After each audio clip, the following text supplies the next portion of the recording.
Alhamdulillah. Ramadan Karim. Tak ada bunyi lah pula. Ramadan Karim. Okey, ini style Ramadan Karim. Saya sebut Ramadan Karim. Jawab Allahu Akram. Boleh? Okey, Ramadan Karim. Dahsyatnya. Jadi Ramadan Karim maksudnya Ramadan yang mulia. Kemudian kita sambut bahawa yang terlebih mulia, maha mulia adalah Allah. Kita nak buat masakan yang khas. Dia berasaskan halia dan nama dia adalah kuih tiaw daging halia.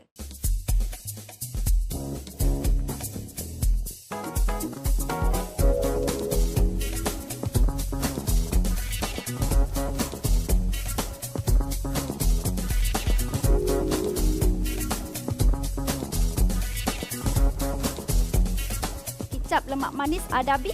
Okey. Daripada kita. Jadi tengok kuih tiaw ni, baca bismillahirrahmanirrahim. Alam nashrah laka sadrak wa wada'na anka wizrak allazi anqadha zahrak wa rafa'na laka dhikrak fa inna ma'al usri yusra inna ma'al usri yusra fa idza faragta fansab wa ila rabbika farghab. Ish, ustazah baca surah Al-Insyirah lah pula. Ada ke tip tu? Tak, tips dia sebab apa? Sebab Fatimah masa mengisar tepung baca zikir, baca ayat Al-Quran. Ya. Okey, ada tak soalan? Sebelum sedia tak soalan daripada penonton, tengok-tengok saya masak ni kan? Saya ingin mengucapkan salam Ramadan kepada Ustazah. Terima kasih. Sebut Ramadan Karim. Ramadan Karim. Allahu Akram. Allahu Akram. Teruskan, apa soalan? Masakan apa yang paling Rasulullah suka pada bulan Ramadan dan mengapa Rasulullah menyukainya? Sambil saya masak, sambil saya cerita ya berkenaan dengan Nabi Muhammad sallallahu alaihi wasallam. Jadi kita masukkan minyak dulu. Rasulullah sallallahu alaihi wasallam sangat menyukai labu.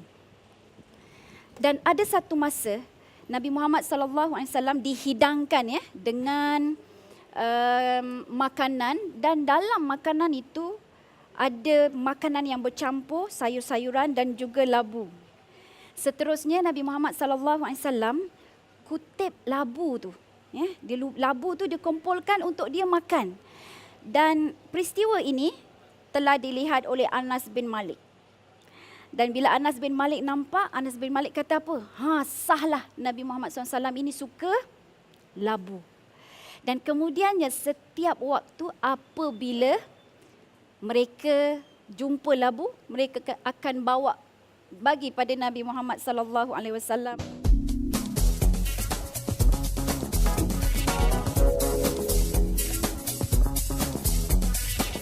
Baik, labu ini nombor satu, apa rasa dia? Manis. Kalau macam kita lah kan, sekarang bila kita makan pun labu rasa manis. Dan Nabi Muhammad SAW suka sangat manis. Manis ni dia mempunyai unsur-unsur glukos. Dan unsur-unsur glukos ini banyak membantu untuk tenaga kita. Ya? Dan selain daripada tenaga kita, dia juga membantu kita untuk mengingat dan juga IQ yang baik. Soalan seterusnya.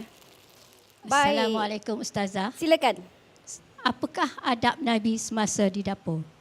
Adab Nabi semasa di dapur. Ya. Cakap banyak ni tertempias pula, kita simpan dulu kuih tiaw kita. Nabi Muhammad sallallahu alaihi wasallam pernah bersabda, innama bu'istu liutammima makarimal akhlak. Ya. Maksudnya baginda diutuskan ini adalah untuk menyempurnakan akhlak. Umumnya Nabi Muhammad sangat mencintai isterinya. Bila dia mencintai isterinya, apa lagaknya dia buat? Dia akan menemani isteri baginda Nabi Muhammad sallallahu alaihi wasallam, akan menemani isterinya. Itu yang pertama. Jadi bila isteri dia dapur, Nabi juga akan membantu di dapur. Sehingga satu hadis meriwayatkan Nabi Muhammad sallallahu alaihi wasallam seperti orang lain. Bila di rumah, baginda akan melakukan seluruh perkara macam orang lain buat. Dia tolong masak, dia juga tolong membersihkan rumah dan sebagainya. Tapi Aisyah kata bila azan sahaja bergema, apa berlaku? Nabi tinggalkan rumah seolah-olah tidak kenal dengan Aisyah.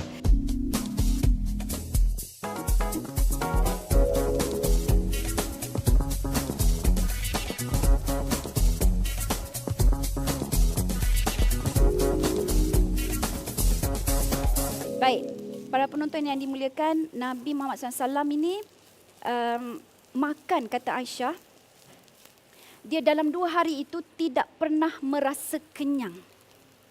Jadi Aisyah bila dihidangkan dengan makanan, dia makan, tapi lepas tu dia menangis. Sebab apa? Sebab dia teringat Rasulullah SAW, isteri kan? Sebab Aisyah ni dia hidup selepas wafatnya Nabi dalam 49 tahun. Maksudnya 49 tahun lepas Nabi wafat tu dia masih hidup lagi. Jadi dari situ dia meriwayatkan banyak hadis, dia mengajar kita, apalagi kita tak ada kobis ya. Mengajar kita berkenaan dengan pengajaran-pengajaran Rasulullah sallallahu alaihi wasallam. Nak ceritanya Aisyah juga menjadi guru selepas wafatnya baginda Nabi Muhammad sallallahu alaihi wasallam.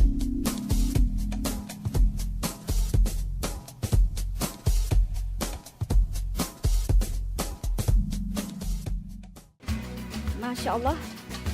Apa masya-Allah tu? Sambung selepas ini. Ya? Kita berehat sebentar.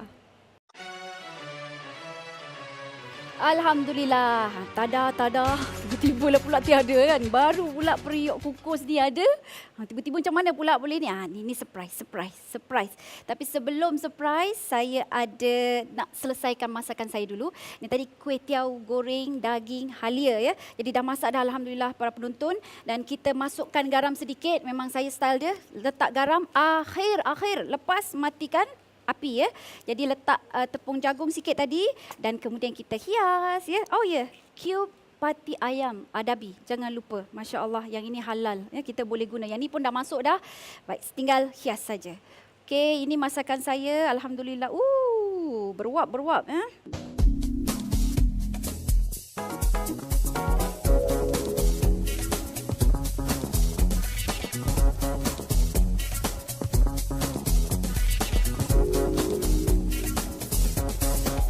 Alhamdulillah, ini dia daging pula. Apa tadi nama dia? Terlupa lah pula.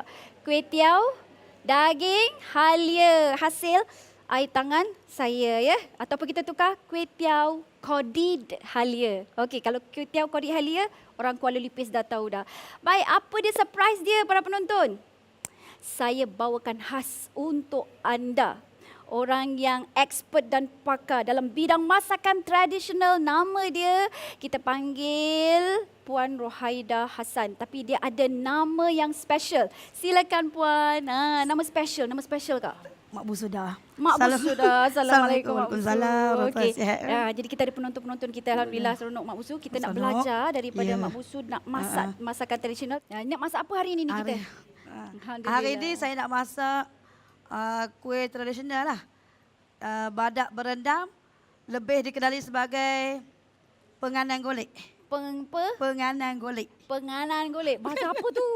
Bahasa kampung Relu. Oh, okey. Penganan ni agaknya daripada bahasa mana, Kak? Daripada kampung lah. Daripada Dari kampung ya? Tapi penganan golek ya. Penganan ni dia ada bahasa Jawa. Bahasa Jawa, penganan ni panganan. Maksud dia makanan.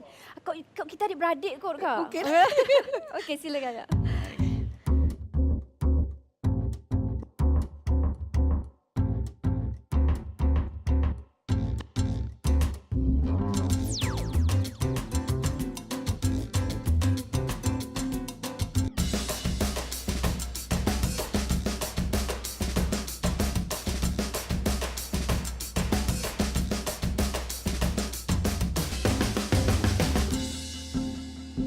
Kita uli lagi ya.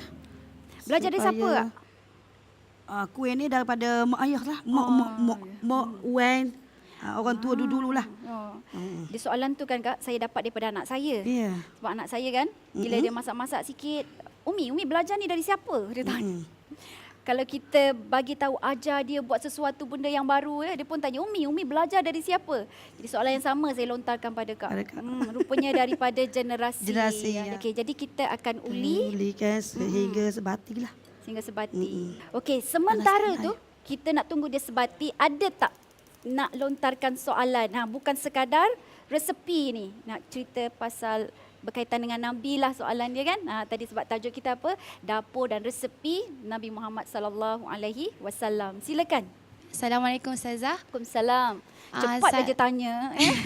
Okey, apa dia? Saya Puteri Atikah binti Muazzim daripada MRSM Tun Ghazali Syafi'i Kuala Lipis. Boleh tak Ustazah terangkan apakah yang Rasulullah elakkan ketika baginda berada di dapur? Dan kenapa baginda elakkan perkara tersebut Ustazah? Masya Allah. Apa yang baginda elakkan ya? Jadi biasanya yang baginda elakkan adalah nombor satu, mengeji makanan. Ya, Nabi tidak pernah mengeji makanan. Dan ada satu riwayat, Kak sambil dengar Kak? Dengar. Okey. Ada satu riwayat daripada Aisyah menceritakan satu masa Aisyah masak, garam tu terlebih. Jadi macam mana Nabi buat, dan bila Nabi makan dah rasa masin, kalau kita lah kita kata apa?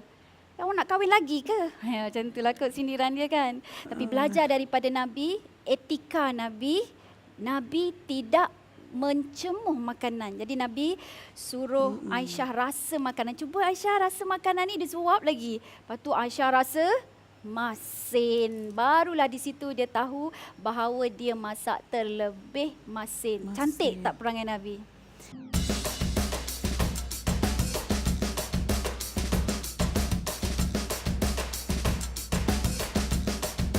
Okey, ada soalan lain tak? Ya. Assalamualaikum. Kak yang ni cantik tak? Cantik ni. Oh, ada soalan. Okey, ya, silakan. Saya Fatimah binti Abdullah Sila puan. dari Rakan Masjid Sultan Mahmud Kuala Lipis. Okey. Bagaimanakah cara Rasulullah menghidupkan suasana di dapur ketika memasak? Bagaimanakah cara Rasulullah menghidupkan suasana di dapur sewaktu memasak? Baik tuan-tuan puan-puan yang dikasihi, Nabi Muhammad SAW ni dia punya perangai dia adalah Al-Quran. Satu masa bila sahabat bertanya kepada Aisyah, "Wahai Aisyah, apakah akhlak Rasulullah?" Kemudian Aisyah menjawab, "Kana khuluquhu Al-Quran." Okey, boleh ikut saya tak? Kana khuluquhu Al-Quran. InsyaAllah tempias pun berkat. Ya? Okay. Karena khuluquhu Al-Quran adalah akhlak Nabi itu Al-Quran. Jadi apa kata Al-Quran? Yassir wala tu'assir. Ya? Permudahkan, jangan sukarkan. Okay, Kak, selamat Kak. Sihat Kak? Selamat. Okay. Rabbi yassir wala tu'assir. Kita pun mohon daripada Allah, wahai Tuhan, permudahkan, jangan sukarkan. Ya? Dan etika Nabi semasa dapur dia mudah. Dia banyak benda mudah. Satu masa dia datang jumpa Aisyah. "Aisyah, dah siap sarapan ke belum?" Kan tu cerita famous kan? Jadi apa Aisyah jawab? Apa Aisyah jawab? "Belum lagi ya Rasulullah." Jadi kemudian apa Nabi kata? "Tak apa, aku berpuasa pada hari ini." Itu satu. Cantik kan etika Nabi? So bila lagi kita nak ikut kan, kita bukan nak jadi Nabi, kita kena ikut Nabi. Okey.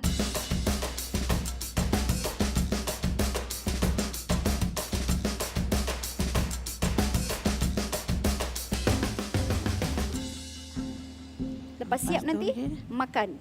Belum. Kena tunggu azan dulu Kak. Saja Mak Busu ni. Masya Allah, kita rehat dulu. Gurau-gurau dengan Mak Busu yang sangat expert dengan masakan tradisional. Kita sambung selepas ini para penonton ya.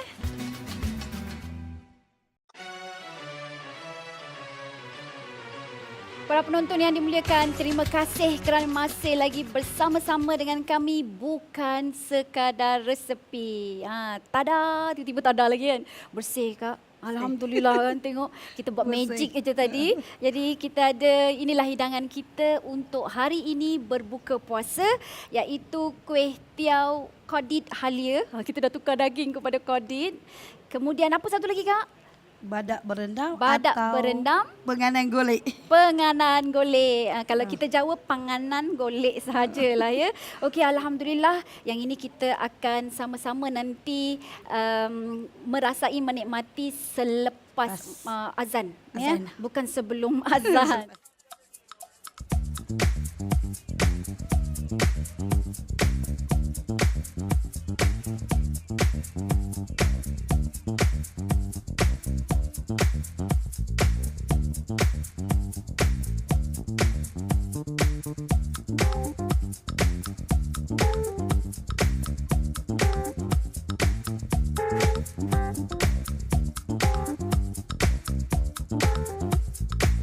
Rancangan itu tadi dibawakan oleh